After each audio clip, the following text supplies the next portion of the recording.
भारत के युवाओं के लिए बहुत बड़ी खुशखबरी आ गई है। रेलवे के अंदर जेई की भर्ती का नोटिफिकेशन जारी हो चुका है, जिसके तहत 4000 पदों पर भर्ती की जाएगी। 14 अगस्त से आपके ऑनलाइन फॉर्म स्टार्ट हो चुके हैं।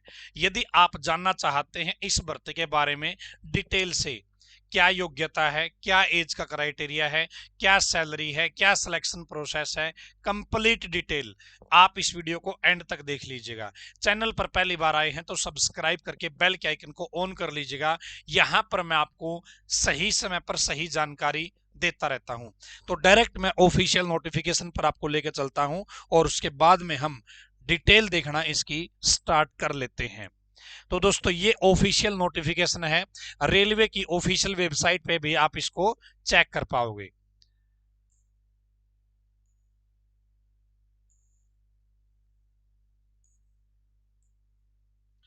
Government of India, ministry of railways, railway recruitment board के द्वारा ये नोटिफिकेशन आपका जारी किया गया है।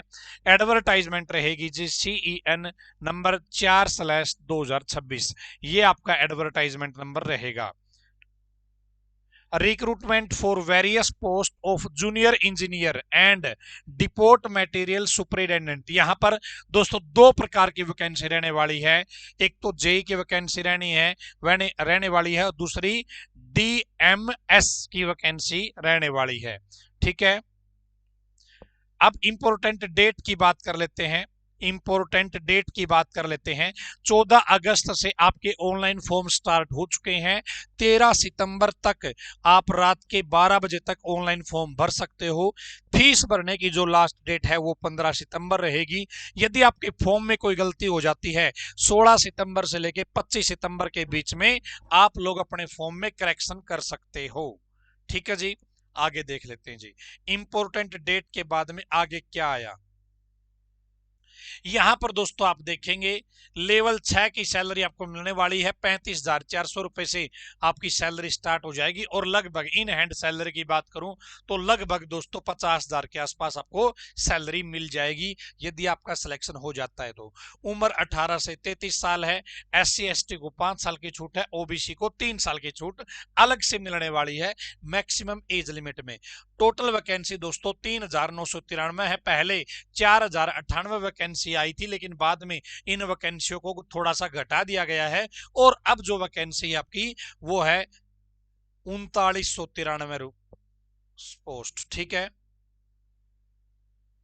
जो बच्चे फाइनल ईयर में हैं, जो बच्चे रिजल्ट का वेट कर रहे हैं, वो बच्चे एलिजिबल नहीं है इस फॉर्म को भरने के लिए। जिसकी कंप्लीट हो चुकी है, जिसके हाथ में डिग्री डिप्लोमा आ चुका है, केवल वही बच्चे इस भर्ती के लिए आवेदन कर सकते हैं।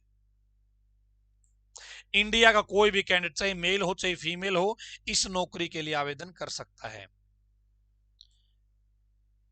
यहां पर जो बात मैंने बताई थी, SC ST को 5 साल की छूट है, OBC को 3 साल की छूट है, एक्स सर्विसमैन वगैरह बाकी और कैटेगरी के लोग यहां पे आप देख सकते हैं। ये नोटिफिकेशन आपको टेलीग्राम ग्रुप में मिल जाएगा, वहां से आप चेकआउट कर सकते हैं।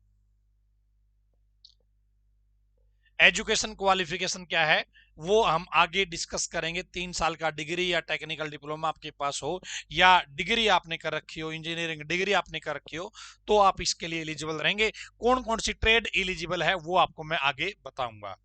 अब बात आती है फॉर्म भरने की फीस कितनी लगेगी।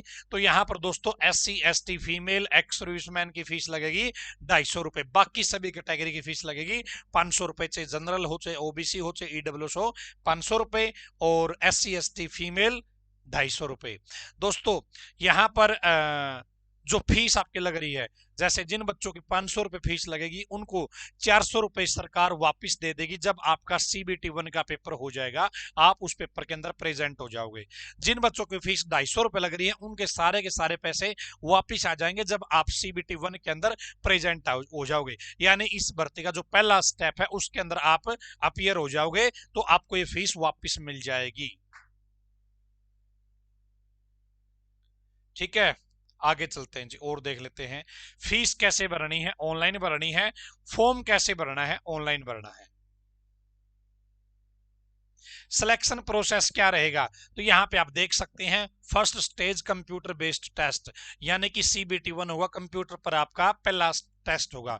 उसके बाद में जो बच्चे पास हो जाएंगे उनमें से कुछ बच्चों को सेकंड एग्जाम के लिए बुलाया जाएगा, सेकंड एग्जाम भी आपका कंप्यूटर पर होगा। उसके बाद में डॉक्यूमेंट वेरिफिकेशन और उसके बाद में मेडिकल होके आपका सिलेक्शन है वो हो जाएगा, आपकी ज्वाइनिंग है वो हो जाएगी। अब बात आती है कि फर्स्ट स्टेज के एग्जाम में आएगा क्या क्या। तो दोस्तों 90 मिनट का आपका पेपर रहने वाला है, 100% आपसे पूछे जाएंगे। क्या है, 90 मिनट का आपका पेपर रहेगा, 100 सवाल आपसे पूछे जाएंगे। ठीक है, इसमें कौन कौन से सब्जेक्ट आएंगे आप यहां पे देख सकते हो, और इन्होंने टॉपिक वाइज डिटेल बता रखी है। मैथ के 30 सवाल आएंगे, जनरल इंटेलिजेंस और रीजनिंग के 25 सवाल आएंगे, जनरल अवेयरनेस के 15 सवाल आएंगे, जनरल साइंस के 30 सवाल आएंगे। टोटल मिला के 100 सवाल आएंगे, 100 नंबर का आपका पेपर रहने वाला है दोस्तों। ठीक है, 1/3 की नेगेटिव मार्किंग आपको देखने को मिलेगी, 1/3 की, यानी कि गलत उत्तर दे दोगे तो आपके सही में से नंबर कट हो जाएंगे। ठीक है, यहां पर दोस्तों यूआर कैटेगरी को, ईडब्ल्यूएस कैटेगरी को 40% नंबर लेने जरूरी है, ओबीसी कैटेगरी को 30% नंबर लेने जरूरी है, एससी को 30%, एसटी को 25% नंबर लेने जरूरी है।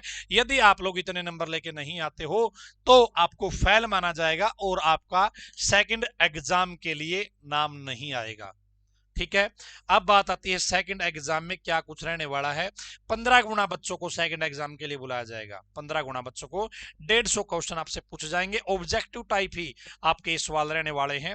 और यहां पर देखेगा सेकंड एग्जाम में क्या कुछ रहने वाला है। जनरल अवेयरनेस के 15 सवाल, फिजिक्स एंड केमिस्ट्री के 15 सवाल, basic of computer and application के 10 सवाल, basic of environment and pollution control के 10, और टेक्निकल एबिलिटी जो आपने सब्जेक्ट पढ़ रखा है, जिसकी आपने पढ़ाई कर रखी है टेक्निकल डिप्लोमा डिग्री की, उसके 100 सवाल पूछे जाएंगे। टोटल मिला के 150 सवाल हो गए, 150 नंबर का आपका मामला रहने वाला है। 120 मिनट का आपको टाइम मिलेगा, 1/3 की नेगेटिव मार्किंग यहाँ पे आपको देखने को मिलेगी। ठीक है, सेम वही इतने इतने प्रतिशत नंबर लेके आना आपका जरूरी है। यदि आप इतने नंबर लेके नहीं आते हो तो आपको फेल माना जाएगा और आप आगे के प्रोसेस से बाहर हो जाओगे। अब बात आती है कि कौन कौन बच्चा अप्लाई कर सकता है, किस किस ने क्या क्या कर रखा हो वे इस नौकरी के लिए फॉर्म भर पाएंगे, वो डिटेल यहाँ पे इन्होंने दे रखी है। दोस्तों यहाँ पे आप देखेंगे मैकेनिकल इंजीनियरिंग है, प्रोडक्शन इंजीनियरिंग है, ऑटोमोबाइल इंजीनियरिंग है, मैन्युफैक्चरिंग इंजीनियरिंग है, ये क्या है, मैक्ट्रॉनिक्स इंजीनियरिंग है, इंडस्ट्रियल इंजीनियरिंग है, मशीनिंग इंजीनियरिंग है, टूल एंड मशीनिंग इंजीनियरिंग है। ठीक है, combination of any sub stream of basic stream of above discipline, electrical engineering है। ठीक है, इलेक्ट्रॉनिक्स इंजीनियरिंग है, इंस्ट्रूमेंटेशन एंड कंट्रोल इंजीनियरिंग है। इस तरीके से दोस्तों यहाँ पे सारी ट्रेडों के नाम लिखे हुए हैं, कंप्यूटर साइंस है, इंफॉर्मेशन टेक्नोलॉजी है, सिविल इंजीनियरिंग है। यदि आपने बीएससी कर रखी है सिविल इंजीनियरिंग तो भी आप एलिजिबल हो। यदि आपने इनमें से कोई पढ़ाई कर रखी है, या तो 3 साल का डिप्लोमा कर रखा है, या आपने 3 साल की बैचलर डिग्री कर रखी है, या ज्यादा साल की बैचलर डिग्री कर रखी है, तो आप इन भर्तियों के लिए, इन वैकेंसियों के लिए अप्लाई कर सकते हो दोस्तों। ठीक है, अब बात आती है कि किस जगह पे किस पोस्ट के लिए कितनी वैकेंसी निकली है, तो यहां पे इन्होंने बता रखा है जूनियर इंजीनियर इलेक्ट्रिकल की। तो इलेक्ट्रिकल डिपार्टमेंट हो गया, सब डिपार्टमेंट कौन सा है, किस तरीके का मेडिकल आपका कंप्लीट होना चाहिए, और उसके बाद में योग्यता क्या रहेगी वो यहाँ पे इन्होंने बता रखी है। 3 ईयर डिप्लोमा इन मैकेनिकल, या तो मैकेनिकल में, या इलेक्ट्रिकल में, या इलेक्ट्रॉनिक्स इंजीनियरिंग में, या कम्बिनेशन ऑफ एनी सब stream of basic stream of mechanical engineering, electrical, electro, ये इनमें से आपने कोई भी पढ़ाई कर रखी है तो आप इस नौकरी के लिए अप्लाई कर पाओगे। दूसरी वैकेंसी फिर यहाँ पे इन्होंने बता दी है, फिर उसकी योग्यता यहाँ पे बता दी है, सिविल इंजीनियरिंग को लेकर है। ठीक है, उसके बाद में फिर आपकी ये रही योग्यता। तो इस तरीके से इन्होंने यहाँ पे दोस्तों सारे की सारी डिटेल बता रखी है। यदि आप लोग रेलवे के अंदर जेई लगाना चाहते हो तो गोल्डन चांस आपके लिए। यदि आप इंटरेस्ट रखते हैं तो अपना फॉर्म जरूर भर लीजिएगा, और नई नई नौकरियों की जानकारी पाने के लिए पेज को फॉलो कर लेना दोस्तों। नई नई अपडेट आपको मैं देता रहता हूं, बहुत सारे वैकेंसी आती रहती है, उनकी वीडियो में डालता रहता हूं। तो चैनल को सब्सक्राइब करके बेल के आइकन को ऑन कर लोगे तो वह नोटिफिकेशन आपको मिलते रहेंगे। इस भर्ती की जो लास्ट डेट है वो सारी चीजें मैंने बता दी है, योग्यता, एज, सैलरी, सब कुछ आपको बता दिया है। आप इंटरेस्ट रखते हैं तो जरूर अप्लाई कर लीजिएगा। वीडियो को शेयर कर देना उन दोस्तों के साथ जो बेरोजगार बैठे हैं और उन्होंने पढ़ाई कर रखी है एक नौकरी के लिए। राम राम।